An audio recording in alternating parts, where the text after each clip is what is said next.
We begin tonight with a crisis that you cannot switch off.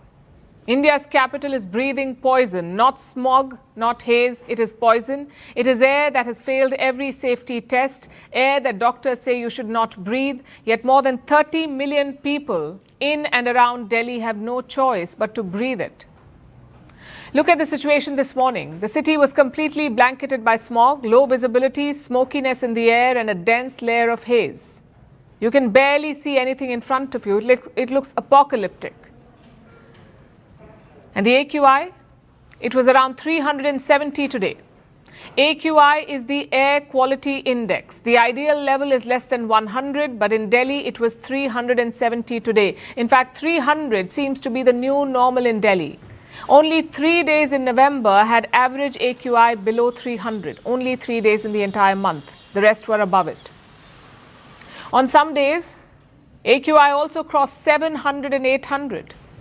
But in December, it's not just about the pollution, it's also the fog and the cold, and all of it combines to create this dense layer of smog. Take a look.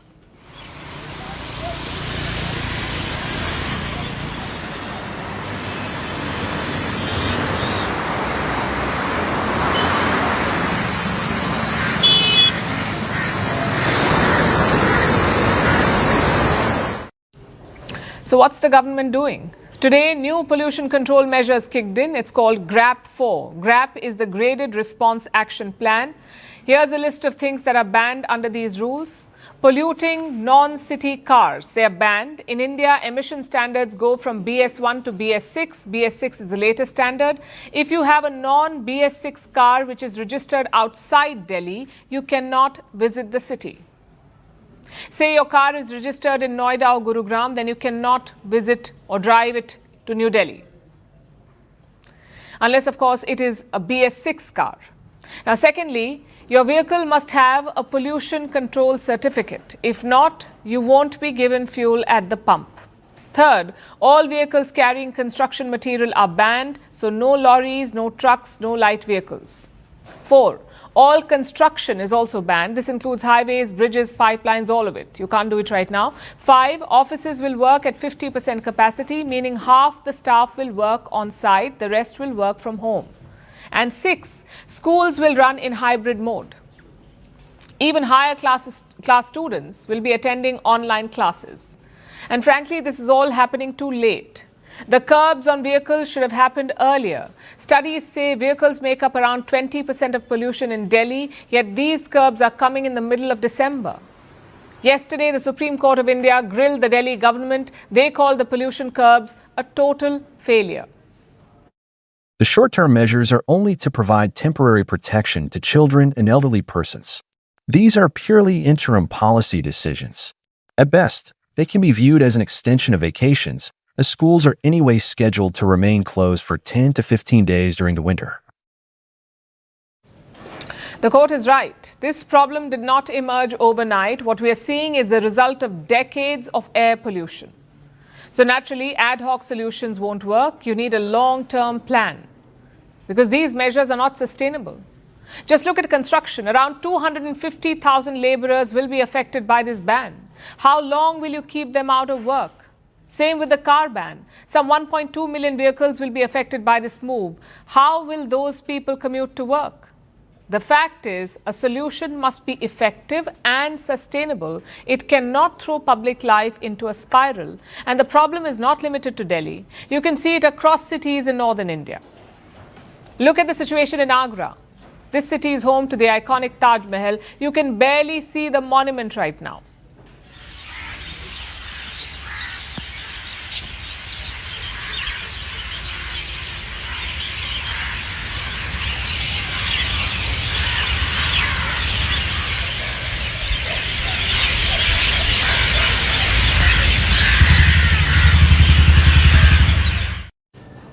Same in Lucknow. Yesterday, the city was supposed to host a cricket match, India versus South Africa.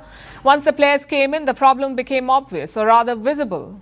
A dense layer of smog covered the ground. You saw cricketers doing drills with N95 masks. So the authorities decided to call it off.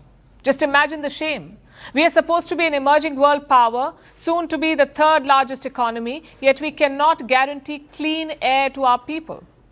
Our cities look like gas chambers and our politicians just keep blaming each other. Today, the Indian Parliament was supposed to discuss this crisis, pollution. A debate was slated in the Lok Sabha, which is the lower house of Parliament. But as expected, the house was adjourned early. No debate, no accountability. Our neighbors seem more interested in solving this problem. And I'm not kidding. The Chinese embassy is sharing tips with India. They're calling air pollution a shared problem. But there's a difference. China says they have improved their AQI, they've improved their air quality. They're planning to share their playbook with India. Of course, there is a political angle here. China wants to smear India and boost their profile. Having said that, you cannot deny the facts. China did improve their air quality. If they can do it, so can India. We need to turn pollution into a nationwide campaign, into a concerted long-term project, not some winter assignment to be forgotten.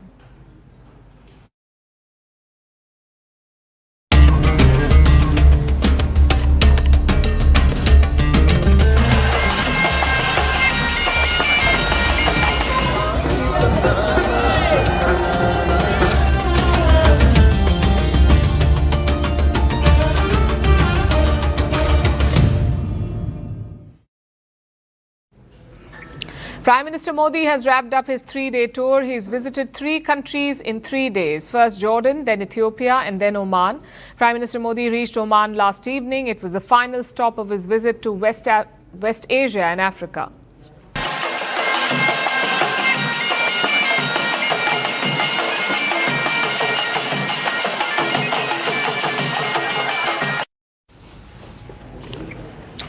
And the trip ended on a high. A major trade deal has been announced. Oman has awarded the Indian Prime Minister a top civilian honor.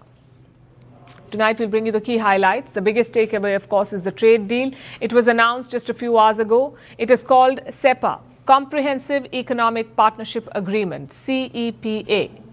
The pact was signed in the presence of Prime Minister Modi and Sultan Haytham, who is the Prime Minister of Oman. And this pact could not have come at a better time.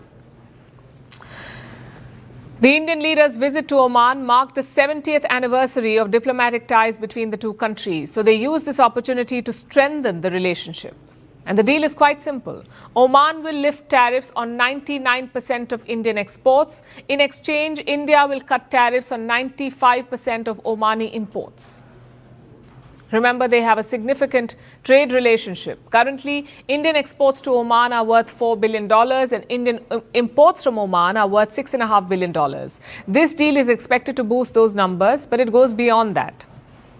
It also covers services, especially the mobility of workers. Several concessions are part of this trade deal. It will encourage the movement of people between the two countries. It's also about finding new opportunities. You see, this has been a challenging time for Indian exporters. American tariffs have hit businesses and a trade deal is nowhere in sight. So Oman offers Indian exporters an alternative. It's a key Gulf market, plus it's a strategic location. It opens an alternative route for business. In fact, Oman already has a trade deal with the United States. So this pact with India, could give Indian goods an easier export path.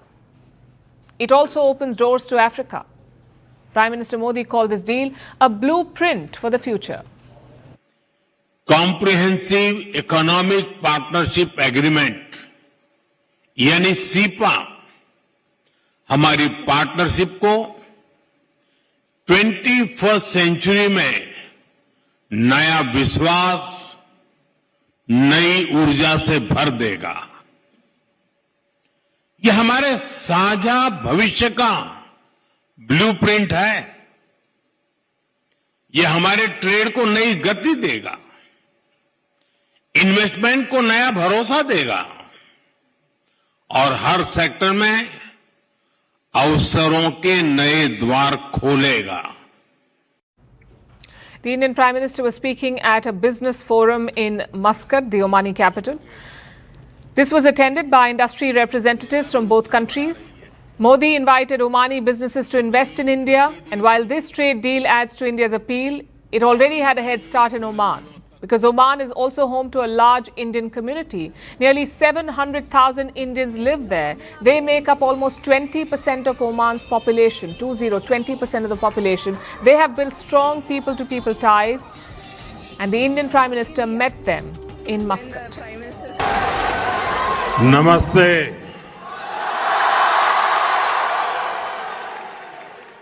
Ahlan wa sahlan. ये युवा जोश, आपकी energy, यहां का पूरा atmosphere charge हो गया है.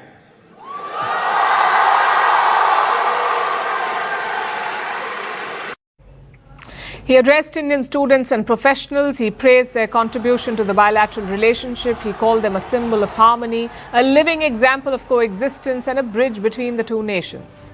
Prime Minister Modi said the diaspora is India's strength. Their presence boosts India's image abroad and it helps strengthen ties with the world. He also highlighted India's growth story. कुछ दिन पहले ही economic growth के आंकड़े आए हैं और आपको पता होगा भारत की ग्रोथ 8% से भी अधिक रही है और ये तब हुआ है जब पूरी दुनिया चुनौतियों से घिरी हुई है. दुनिया की बड़ी बड़ी इकोनॉमीज कुछ ही परसेंट ग्रोथ अचीव करने के लिए तरस गई है, तरस. लेकिन भारत लगातार हाई ग्रोथ के पथ पे चल रहा है. ये दिखाता है कि भारत का सामर्थ्य आज क्या है. Now to the final takeaway. The Indian Prime Minister was awarded the Order of Oman. This is the top civilian honor of the Sultanate. It recognizes his role in building strong ties between India and Oman.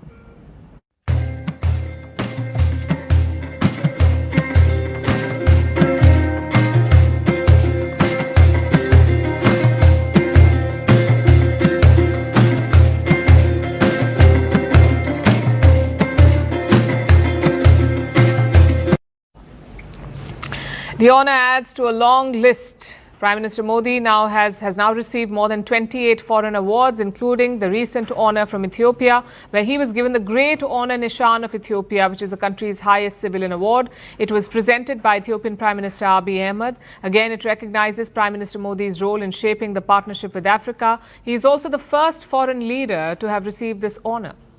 So all in all, it's been quite an eventful visit. 3 very different countries, but one theme. India is now looking beyond usual partners. It is doubling down on old friendships and deepening ties in West Asia and Africa.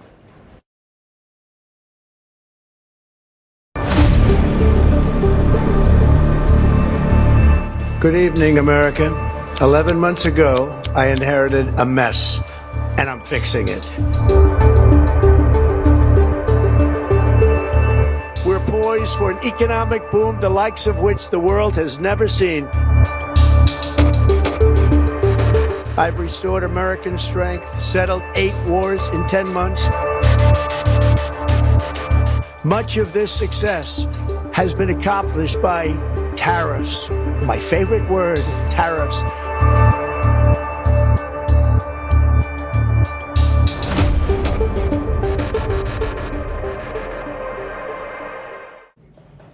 It's the festive season in the United States. Christmas is just a week away. The trees are up, the lights are on, the country is in a holiday mood. And right in the middle of all of that, President Donald Trump decides to address the nation.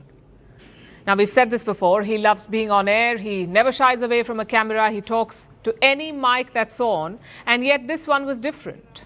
It was different because this was an address to the nation from the White House. So the country tuned in to listen to him. He spoke for 19 minutes. But by the end of it, America was left asking one question. What was this even about? What was Donald Trump trying to say? Now, we've tried to break it down into 5 parts. Number 1, this was less of a speech and more of a status update. As they say, it could have been an email. Presidential addresses to the nation are usually reserved for big moments like a war or a crisis or a major policy shift or a national tragedy, but this had none of it. It was basically a status update Trump style. It was aimed directly at his voters who are anxious about rising prices, about rent, about groceries. So this speech was not about policy. It was about justifying policy, you could say. It was about reassuring Americans and controlling the narrative. We're putting America first, and we are making America great again. Very simple. We are making America great again. Tonight, after 11 months, our border is secure. Inflation is stopped. Wages are up. Prices are down. Our nation is strong. America is respected, and our country is back, stronger than ever before. Point number 2, the whole speech was a blame game. Trump opened with a message that he's delivered before. He said even 11 months ago, he walked into chaos. He walked into a broken economy and broken borders, and he's been busy fixing it. But if things still seem expensive or unstable or uncertain, it's not on him. It's on Joe Biden, his predecessor. Over and over, the speech returned to the same theme. Good evening, America. 11 months ago, I inherited a mess, and I'm fixing it. When I took office, inflation was the worst in 48 years, and some would say in the history of our country, which caused prices to be higher than ever before, making life unaffordable for millions and millions of Americans. This happened during a Democrat administration, and it's when we first began hearing the word affordability. Well, but here's a problem with that argument. 11 months into office, Trump is still talking about how bad things were. He's not acknowledging how bad things still are for a lot of Americans. This holiday season is not very merry for a lot of them. Groceries, electricity, holiday gifts, everything is priced higher. In fact, let me show you a survey. It says nearly 50% Americans say it is harder than usual to afford gifts. 68% say that their economy is poor, but the US president remains oblivious. The price of eggs is down 82% since March, and everything else is falling rapidly. And it's not done yet, but boy, are we making progress. Nobody can believe what's going on. Point number 3, Trump spoke about 2 of his favorite topics, ending wars and tariffs. He spoke about ending 8 wars in 10 months. I've restored American strength, settled 8 wars in 10 months, destroyed the Iran nuclear threat, and ended the war in Gaza, bringing for the first time in 3,000 years peace to the Middle East, and secured the release of the hostages, both living and dead. Here at home, we're bringing our economy back from the brink of ruin. Here's what he did not mention. In a lot of those cases, the peace did not hold, the conflicts were reignited. And then he spoke about the tariffs. Apparently, it's his favorite word in the English language. Trump lauded his tariffs. He called them a success. Much of this success has been accomplished by tariffs. My favorite word, tariffs, which for many decades have been used successfully by other countries against us, but not anymore. Companies know that if they build in America, there are no tariffs, and that's why they're coming home to the USA in record numbers. Point number 4, the economic boom is right around the corner. That is what Trump has claimed.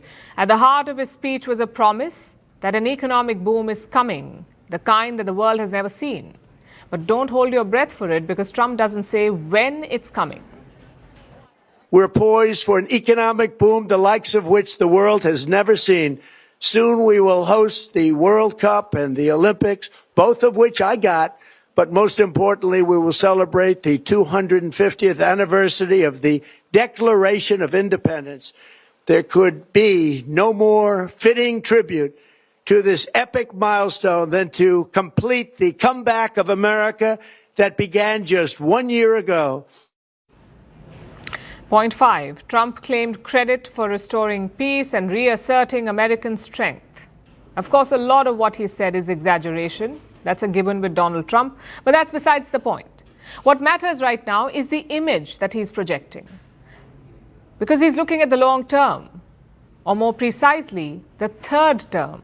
Reports say Trump discussed the idea with his former lawyer. He checked the constitutionality of the idea of a possible third term with him as president. It may or may not be legal. But what's important to note is that Trump is entertaining the idea. He is discussing it. So I come back to the question, what was this address to the nation, what was it really about? Trump knows America is unhappy. The people are worried about the economy. His own approval ratings are plunging. One poll says Trump's economic approval has hit a new low of 36%. Another poll says it's down to 31%. And this is the lowest for him as president across both of his terms. So this speech was not about Christmas or a crisis. It was about Donald Trump trying to control the narrative. He's trying to show that he inherited everything wrong, that he's trying to fix it, and that will take time. Meanwhile, his peacemaking efforts and his tariffs are doing well. That is the gist of his message. Do Americans agree? Well, that's a different story.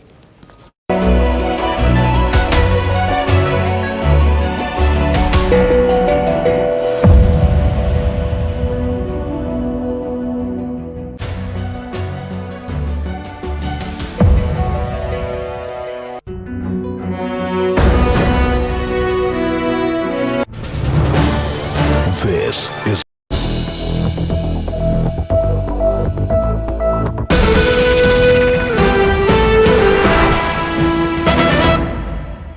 पैसा लगाना है तो century ply club prime पे लगाओ। डूबेगा नहीं, जलेगा भी नहीं, कोई खा नहीं जाएगा, धोखा नहीं देगा, ऊपर नीचे भी नहीं होगा, सेफ रहेगा, सिक्योर्ड में मिनिमम 30 साल का रिटर्न देगा। अब इससे बेटर इन्वेस्टमेंट है तो बताओ। सेंचुरी प्लाई क्लब प्राइम, रहो बेफिक्र। Stay ahead with News 18. News from your city in your language. Real-time updates, in-depth analysis, and breaking news. Anytime, anywhere. Only on the News 18 app. Scan and download the News 18 app now. Let's open this up, viewers. We've got to ask some tough questions tonight. And there is a spare day tomorrow for Parliament, let me tell you. And I hope the BJP turns up on this debate instead of skittering into some gutter. And I'll tell you, viewers, this. We need accountability. In Goa, no head is rolled. Boeing crisis, nothing comes to fruition by the way of accountability. Here also, viewers, we can get gassed to death, and they will gas in Parliament. They can come and issue a notice against me. I want to begin with Sohail Seth. Sohail Seth, you live in an area that sinks every monsoon. You've tweeted about it. You step out of your home, you step into heaps of garbage, you walked around the streets and showed us that. That's pollution also, viewers. And today you can't breathe. And Parliament has this sham. I mean, what is going on? Oh, what I'm amazed at is your optimism and your expectations from these arrogant, self-purposeful people in politics in our country today. They're an absolute disgrace to democracy, they're a disgrace to accountability, and they're a disgrace to every Indian. On the one hand, you have Narendra Modi striving 18 hours a day, working towards brand India, talking about this, talking about that. Have you ever seen Bhupendra Yadav? I don't even think he exists. He's like the haze, or he must be in a haze. I haven't seen the Union Minister for Environment. Then you have this intellectual giant of his Minister of State who says there is actually no problem. So if there is no problem, why the hell does Rekha Gupta, who can't distinguish between AQI and IQ, why does she tell people to work from home? Why does Dr. Anil Gupta on a previous television program with me say that our ministers have been on the road? We don't want them to be on the road. We want them to solve problems. The tragedy, Rahul, is this too. Let's open this up, viewers. We've got to ask some tough questions tonight. And there is a spare day tomorrow for Parliament, let me tell you. And I hope the BJP turns up on this debate instead of skittering into some gutter. And I'll tell you viewers this, we need accountability. In Goa, no head is rolled. Boeing crisis, nothing comes to fruition by the way of accountability. Here also, viewers, we can get gassed to death, and they will gas in Parliament. They can come and issue a notice against me. I want to begin with Sohail Seth. Sohail Seth, you live in an area that sinks every monsoon. You've tweeted about it. You step out of your home, you step into heaps of garbage, you walked around the streets and showed us that. That's pollution also, viewers. And today you can't breathe. And Parliament has this sham. I mean, what is going on? Oh, what I'm amazed at is your optimism and your expectations from these arrogant, self-purposeful people in politics in our country today. They're an absolute disgrace to democracy. They're a disgrace to accountability, and they're a disgrace to every Indian. On the one hand, you have Narendra Modi striving 18 hours a day, working towards brand India, talking about this, talking about that. Have you ever seen Bhupendra Yadav? I don't even think he exists. He's like the haze, or he must be in a haze.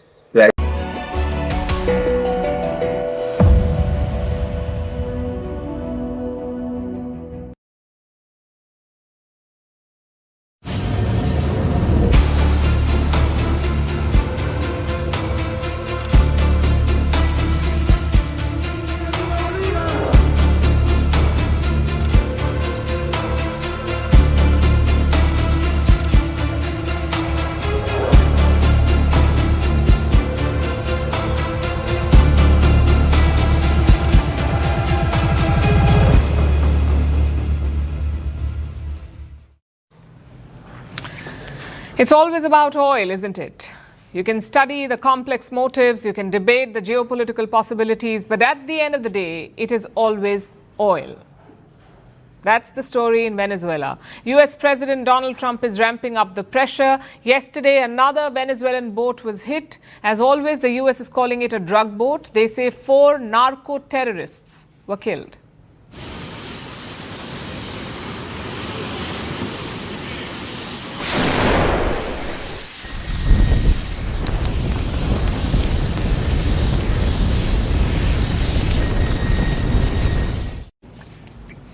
No evidence, no trial, just good old American justice. But all this narco talk could be a cover. A cover for what? For snatching Venezuela's resources. Because look at the trajectory. Trump began this operation by talking about drugs. He complained about narco terrorists and gangs in Venezuela. But suddenly, oil has entered the picture. Venezuela's been a very bad actor. They've been, as you know, they've been sending millions of people into our country, many of them Tren de Aragua, some of the worst gangs. Well, we're going to stop drug trafficking, and we've done a lot. There's nobody coming in on the water, that I can tell you. The water is like, there's nobody. There's no drugs coming in on the water. Getting land, oil rights, whatever we had, they took it away because we had a president that maybe wasn't watching. But they're not going to do that. We want it back. You see the goalpost shift. First, Trump complained about migration, then he complained about drugs, and now he wants oil. His advisor, Stephen Miller, went a step ahead. Look at his statement, and I'm quoting, "American sweat, ingenuity and toil created the oil industry in Venezuela. Its tyrannical expropriation was the largest recorded theft of American wealth and property." 2 claims here. 1, that America created Venezuela's oil industry, and 2, that the oil industry is American property. Where is this claim coming from? Time for a quick history lesson. Venezuela has around 300 billion barrels of oil. Those are the proven crude reserves, and they are the biggest in the world. Western companies began drilling there in the early 1900s. Many of them got incentives from the government. This oil revenue enriched Venezuela. In the 1960s, they played a key role in setting up OPEC. the Organization of Petroleum Exporting Countries, OPEC. Basically, it's a cartel of oil-producing nations. Then things began to change in 1972. That's when Venezuela took over the assets of Western oil firms like Exxon, Shell, and Chevron. Venezuela combined them to create a state oil firm, and this was not sudden. This was a negotiated nationalization. But the second round was more contentious, and this one happened in 2007. Many Western firms demanded billions in compensation, and that is the root of Trump's complaint. He feels that US companies were kicked out unfairly, so now he wants payback. He wants Venezuela's oil wells and wealth.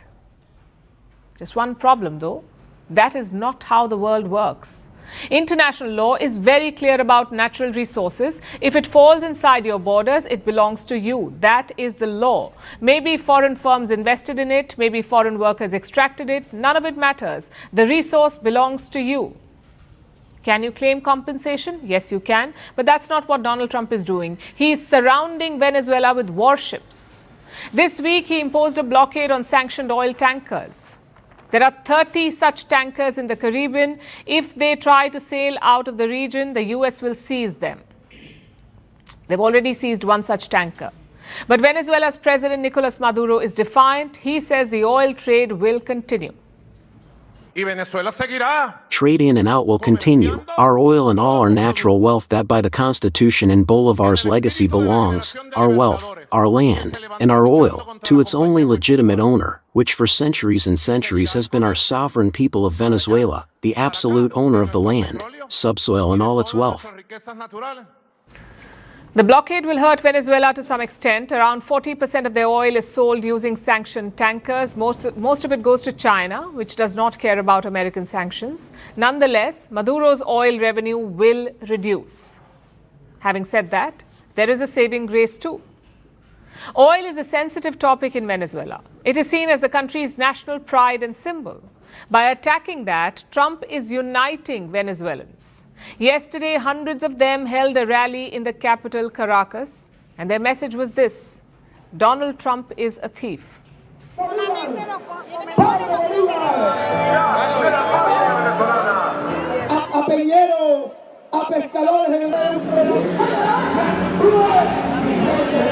De bajar a Bolívar de los pedestales, de bajar a Bolívar, de recordarlo solamente, porque todas las comunas. Venezuela has a lot of diplomatic support. China has sided with them. Beijing is in fact accusing Trump of bullying, which is a bit rich coming from China, but in this case it sounds like a fair point. Meanwhile, Russia is calling for restraint. Brazil and Mexico are criticizing the United States.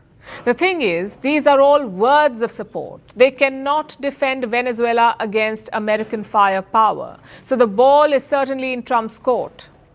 He has steadily ramped up the pressure on Venezuela, first with airstrikes, then with tanker seizures, and now a partial blockade. The question is, what does he do next? Does he hope the economic pressure will topple Maduro, or does he move in for a military intervention?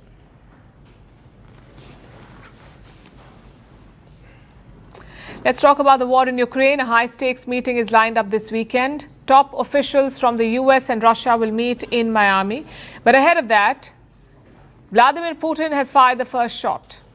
The Russian president has delivered a fiery speech. He says Russia will not back down. He mocked European leaders, calling them, and I'm quoting, little pigs.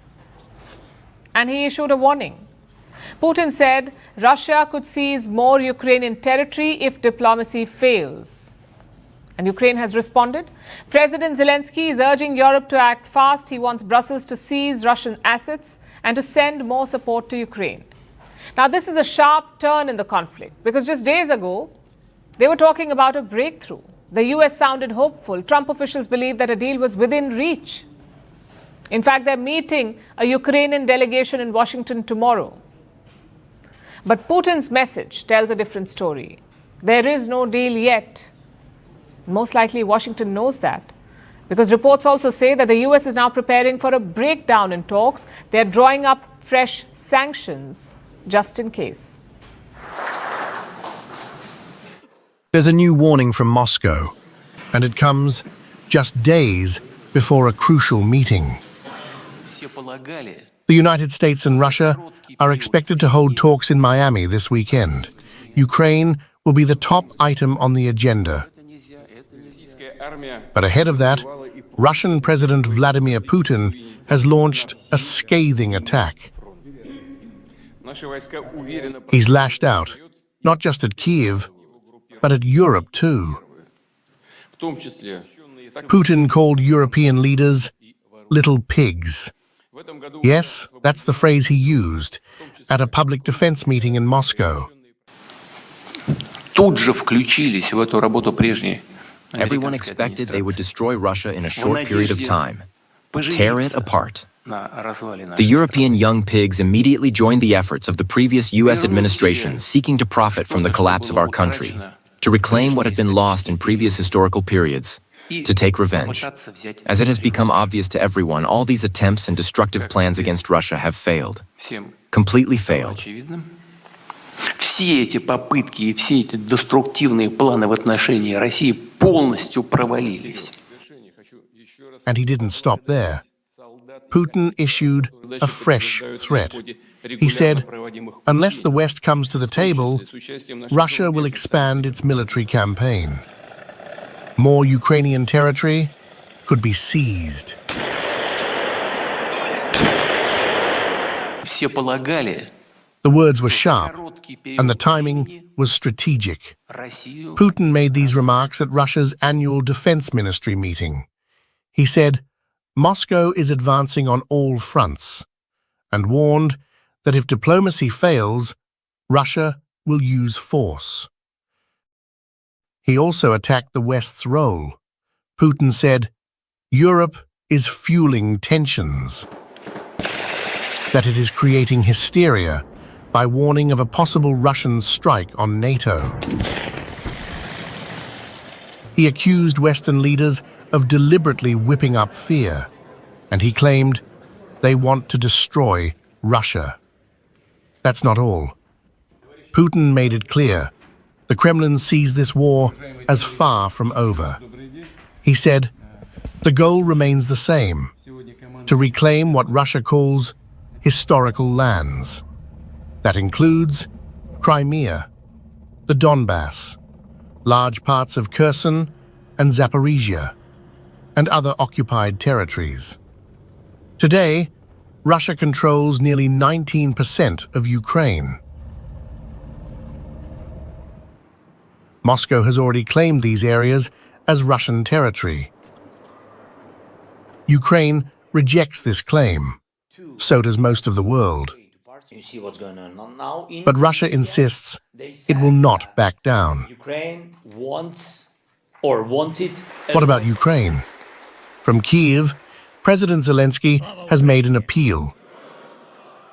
He urged Western allies to show that Russia's war will not succeed. He's also asked the European Union to use $250 billion in frozen Russian assets. That money could be used to fund Ukraine's war effort. Meanwhile, the United States is preparing more sanctions. Officials are looking at new options if Russia rejects peace talks. These could target Russian oil traders, shipping companies, and vessels in the so-called shadow fleet. Basically, any entity helping Moscow export oil in violation of sanctions. But the real test begins this weekend. American and Russian officials will meet in Miami. According to Politico, the talks will focus on Ukraine. No details have been released yet, and expectations are low. But the fact that a meeting is happening is itself notable. It comes amid rising tensions, Putin's fresh threats, and a stalled front in Ukraine. The big question is this: will these talks lead to a breakthrough, or is this just a pause before more escalation? The Russian president, as always, has left everyone guessing.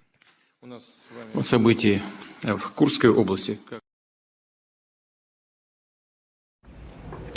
Let's turn to Bangladesh now, where violence is the name of the game. The interim regime is not even pretending to rule anymore. They're simply watching this chaos unfold. Their only priority, it seems, is to poke India, and it's leading to dangerous and fatal flashpoints. Consider what happened on Monday. An Indian fishing boat was hovering near the maritime border. Around 11 fishermen were on board. Suddenly, a Bangladeshi patrol boat slammed into them. All 11 fishermen were thrown into the sea. But here's the worst part, the more worrying part. The survivors say that one of them was speared to death before the collision. The victim's brother says the Bangladesh Navy killed him. Then today we had another incident. 2 Bangladeshi trawlers illegally entered Indian waters, so the Coast Guard sprung into action. They have detained 35 Bangladeshi fishermen. No spearing, only detention. All these flare-ups are happening in a larger context, the context of worsening Delhi-Dhaka ties. Yesterday we told you about the troublemakers. One of them is the NCP, the National Citizen Party. Their leaders threatened to isolate India's 7 sisters, basically the 7 northeastern states. They said Bangladesh will isolate these states. Of course, the interim government in Dhaka did nothing. And how will they? Interim Chief Mohammad Yunus himself has the same ideology. He too has made similar remarks in the past. He did it a few months ago. So naturally, the NCP is emboldened. Yesterday, their leaders provoked India again. They're asking Dhaka to expel the Indian High Commissioner. Like we said yesterday, the interim regime is a lost cause. The only hope is the upcoming election. And there's news on that front as well. One of the key players in Bangladeshi politics is returning to Dhaka. It's BNP chief Tariq Rahman. BNP is the Bangladesh Nationalist Party. It is the largest remaining party in Bangladesh. Many expect them to win the upcoming elections. And if they win, Tariq Rahman could be the Prime Minister. He's been living in exile for 17 years, but he's set to return on the 25th of December. His party says they're planning a massive reception. Something never seen in Bangladesh's history. That's what they're planning. Tariq Rahman will have around 40 days to organize a campaign, but here's the bigger worry. Will the upcoming elections be free and fair? I ask because of the rising violence. Just look at the numbers from November. 279 murder cases, 1,700 cases of violence against women, 93 abductions, and around 1,200 thefts. Overall, more than 14,000 criminal cases have been filed this year, and this includes around 4,800 murders. Many of these are linked to what happened last year. These are basically revenge killings and hit jobs. Add to this a surging problem of illegal guns. Again, this traces back to last year. Radical groups looted multiple police stations in July 2024. They took away state guns and ammunition. More than 16 months later, the Yunus regime has not been able to recover all of them. And this is the result, a growing trend of gang and radical violence. Yesterday, a BNP leader was shot dead in the city of Pabna. In October, a pro-BNP businessman was targeted in Chittagong. All of this is spreading an atmosphere of fear that could influence the upcoming election. One BNP candidate has already withdrawn his nomination. He fears an attack if he contests. Is this the free and fair election that Mohammad Yunus promised? An election marred by guns and radicalism? Or maybe this is precisely what he wants. Chaos and instability brought Yunus to power. Perhaps he is hoping that it will keep him there.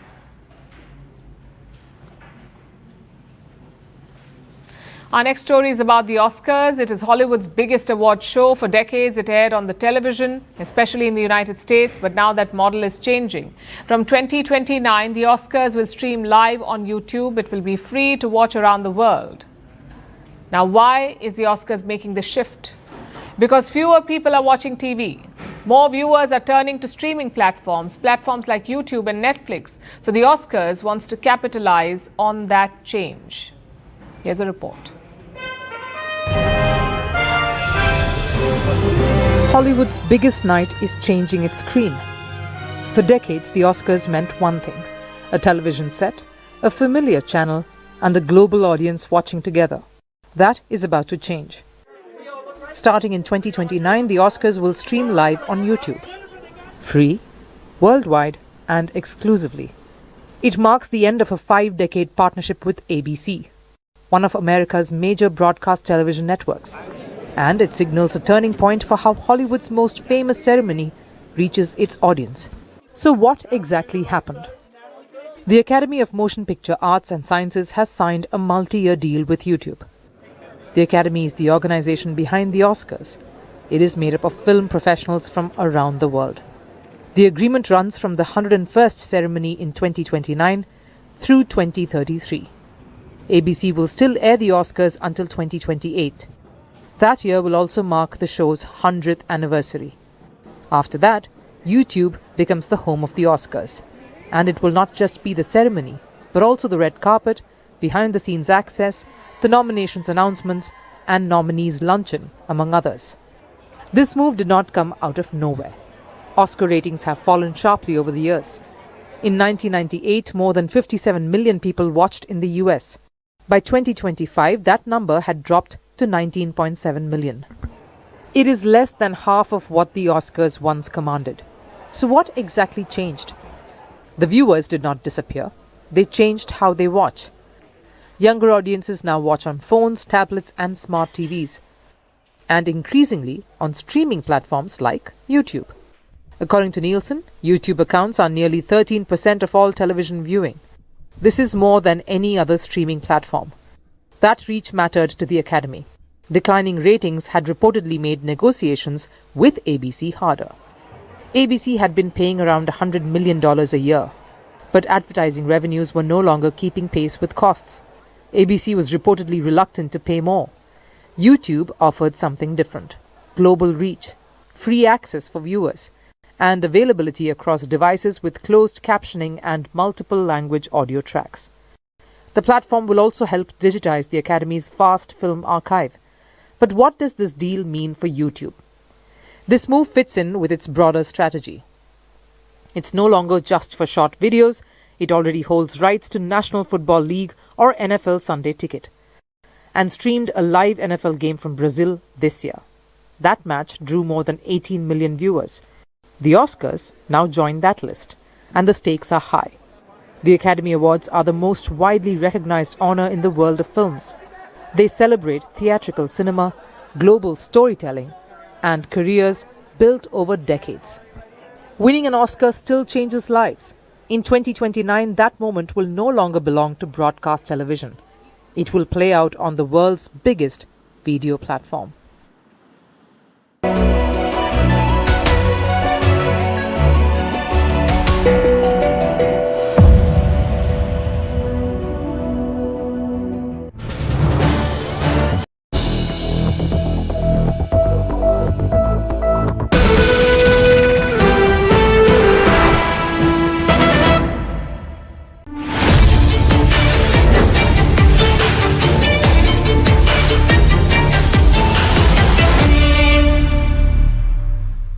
Let's open this up, viewers. We've got to ask some tough questions tonight. And there is a spare day tomorrow for Parliament, let me tell you. And I hope the BJP turns up on this debate instead of skittering into some gutter.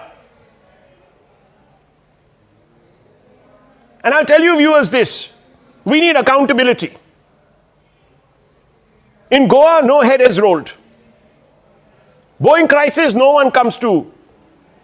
nothing comes to fruition by the way of accountability. Here also, viewers, we can get gassed to death, and they will gas in Parliament. They can come and issue a notice against me. I want to begin with Sohail Seth. Sohail Seth, you live in an area that sinks every monsoon. You've tweeted about it. You step out of your home, you step into heaps of garbage, you walked around the streets and showed us that. That's pollution also, viewers. And today you can't breathe. And Parliament has this sham. I mean, what is going on? Oh, what I'm amazed at is your optimism and your expectations from these arrogant, self-purposeful people in politics in our country today. They're an absolute disgrace to democracy. They're a disgrace to accountability, and they're a disgrace to every Indian. On the one hand, you have Narendra Modi striving 18 hours a day, working towards brand India, talking about this, talking about that. Have you ever seen Bhupendra Yadav? I don't even think he exists. He's like the haze, or he must be in a haze. I haven't seen the Union Minister for Environment. Then you have this intellectual giant of his Minister of State who says there is actually no problem. So if there is no problem, why the hell does Rekha Gupta, who can't distinguish between AQI and IQ, why does she tell people to work from home? Why does Dr. Anil Gupta on a previous television program with me say that our ministers have been on the road? We don't want them to be on the road. We want them to solve problems. The tragedy, Rahul, is this too shall be forgotten. And for that, we only have to blame ourselves for repeatedly falling for their lies, their promises. You know what Dr. Anil Gupta said to me on the program before? We've only come to power in February this year, but this is a 26-year-old legacy. So I asked him to actually move it back to Manu's time and actually wonder whether Manu, while writing Manu Smriti, actually breathed fresh air. Or blame Nehru again. Or if you don't want... Let's open this up, viewers. We've got to ask some tough questions tonight. And there is a spare day tomorrow for Parliament, let me tell you. And I hope the BJP turns up on this debate instead of skittering into some gutter. And I'll tell you, viewers, this. We need accountability. In Goa, no head is rolled. Boeing crisis, nothing comes to fruition by the way of accountability. Here also, viewers, we can get gassed to death, and they will gas in Parliament. They can come and issue a notice against me. I want to begin with Sohail Seth. Sohail Seth, you live in an area that sinks every monsoon. You've tweeted about it. You step out of your home, you step into heaps of garbage, you walked around the streets and showed us that. That's pollution also, viewers. And today you can't breathe. And Parliament has this sham. I mean, what is going on? Oh, what I'm amazed at is your optimism and your expectations from these arrogant, self-purposeful people in politics in our country today. They're an absolute disgrace to democracy. They're a disgrace to accountability. And they're a disgrace to every Indian.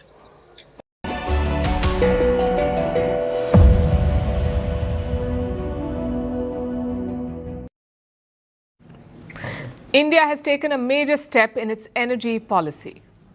The Lok Sabha, or the lower house of parliament, has passed a new bill. It opens the country's nuclear power sector to private companies, and it's a first of its kind move. You see, for years, India's nuclear power sector was a monopoly. This monopoly was created by law, called the Atomic Energy Act of 1962. This law gave the central government complete control over nuclear materials and nuclear power plants. Private companies were kept out, so were state governments. But now that's changing, thanks to a new bill, which is called the Shanti Bill. It will replace the 1962 law. This bill allows private companies to build nuclear power plants. They can build, own, operate, and even decommission nuclear power plants. These companies must be registered in India. Foreign companies cannot own plants directly, but they can partner with Indian firms and take minority stakes. And the government will still have strict oversight. But why do we need this? Why do we need private players in the nuclear energy space? Because of India's energy needs. India is the world's fastest growing major economy. Its demand for electricity is rising fast. Data centers are coming up, so India needs more energy. Today, coal generates the majority of India's electricity. Coal is cheap, but it's also a major polluter. India has committed to net zero emissions by 2070. Nuclear power can help us do that. It can help us reach net zero. Because nuclear power runs day and night, and it does not depend on weather like solar or wind power. But here is the challenge. Nuclear plants are expensive. They take years to build, and the government cannot do it alone. That is why private capital matters. India wants 100 gigawatts of nuclear power by 2047. Today, we have less than 10 gigawatts. Without private participation, that gap is hard to bridge. And that is why India is opening up the nuclear sector. But with this opening comes a major question. What happens if there is a nuclear accident? Who pays if there is an accident? To answer that, India had passed another law in 2010. It is called the Civil Liability for Nuclear Damage Act. This law made the operator liable, meaning if there was a nuclear accident, the company running the plant had to pay compensation. In this case, the company was government-owned. But the 2010 law went a step further. It also gave the operator a right, the right to go after suppliers in case the accident was caused by defective equipment. And this clause was unusual. Most countries do not allow this. The liability mostly stops with the operator. The suppliers are generally protected. This is based on guidelines by the IAEA. IAEA is the International Atomic Energy Agency. It is a United Nations body. It sets global safety and liability norms. And under their guidelines, liability rests with the operator alone.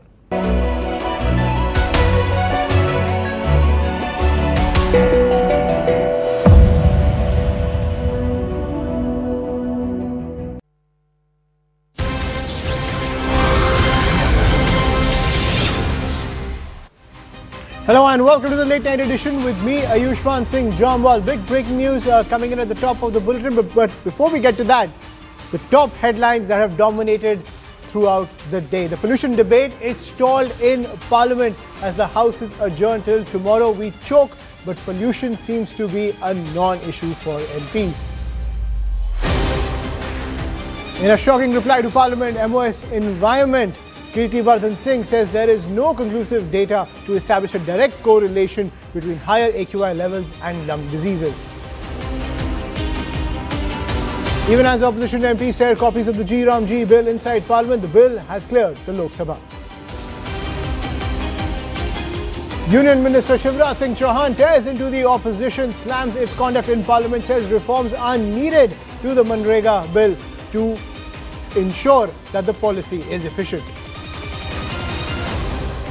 Mamata Banerjee renames the Bengal employment scheme Karma Shri after Mahatma Gandhi expressing strong displeasure over the removal of his name from Manrega.